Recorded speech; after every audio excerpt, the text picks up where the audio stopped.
Your report is garbage. The words hit harder than the delete key she slammed a second later. On the giant screen in front of our colleagues, the file I had spent weeks refining disappeared in an instant.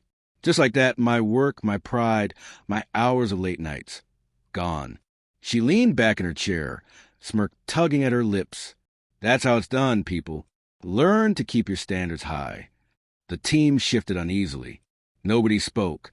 Some stared at the table, others at their screens, pretending not to witness the spectacle. My chest tightened, but not from embarrassment.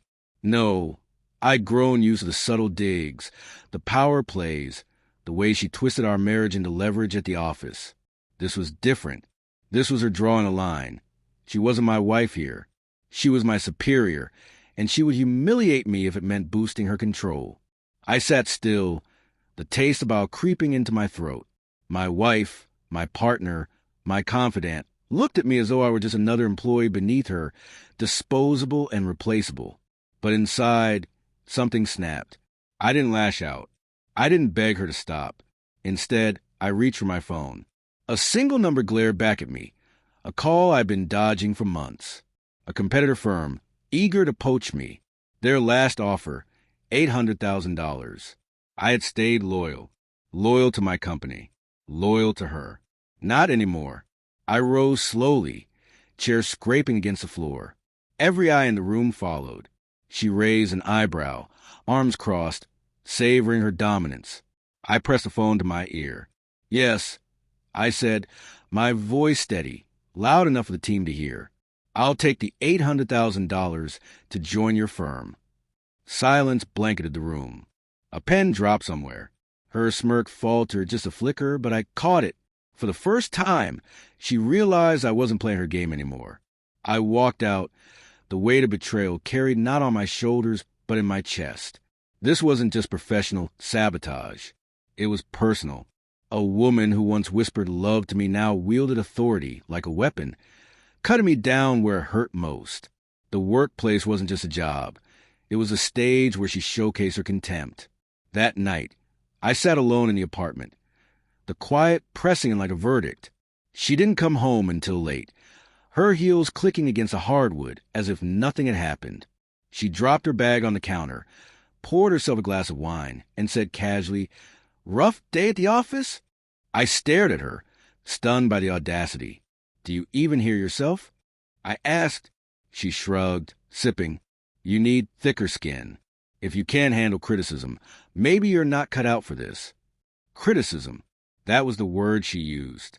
Not humiliation. Not cruelty. Criticism. I laughed, though it sounded hollow. "You erase my work in front of everyone. Do you know what that feels like?" "Like feedback," she replied coldly. "I can't show favoritism just because you're my husband." But it wasn't about favoritism. It was about respect.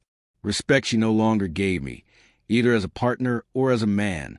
As she turned away, her phone lit up on the counter. A name flashed across the screen. I didn't recognize it, but the message made my stomach drop. "Can't wait until you're free tonight." Same place. Everything fell into place. The late nights, the dismissiveness, the way she weaponized our marriage in the office, as if to prove to someone else that I was beneath her. It wasn't just my report she had deleted. It was us. The next morning I packed. Clothes, essentials, the pieces of myself she hadn't yet claimed. I didn't scream. I didn't accuse. I simply left her a note on the table. "You wanted to show the world you're in charge. Congratulations. You've lost the only person who ever stood beside you." By noon, I signed a new contract. $800,000. A future built without her shadow looming over me. But money could numb the sting. Betrayal doesn't fade with a paycheck.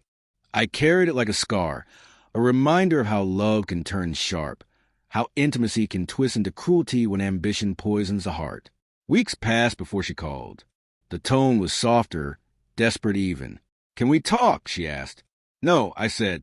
"We talked every day, and you chose to humiliate me instead of listen. Now we have nothing left to say." There was silence on the other end, broken only by her muffled sob. For a moment, I almost faltered. Almost. But then I remembered the look on her face as she hit delete. savoring her control. And I remember the text message glowing on her phone. The woman I loved was gone, replaced by someone I no longer recognized. I hung up. Sometimes, love doesn't end in fiery arguments or slammed doors. Sometimes, it ends quietly, in a conference room, in a single keystroke, in the moment you realize the person beside you takes pleasure in your downfall. She thought she was teaching me a lesson. She thought deleting my report would make me crawl. Instead, it set me free. And when I walked out that day, I didn't just leave the office. I left her too,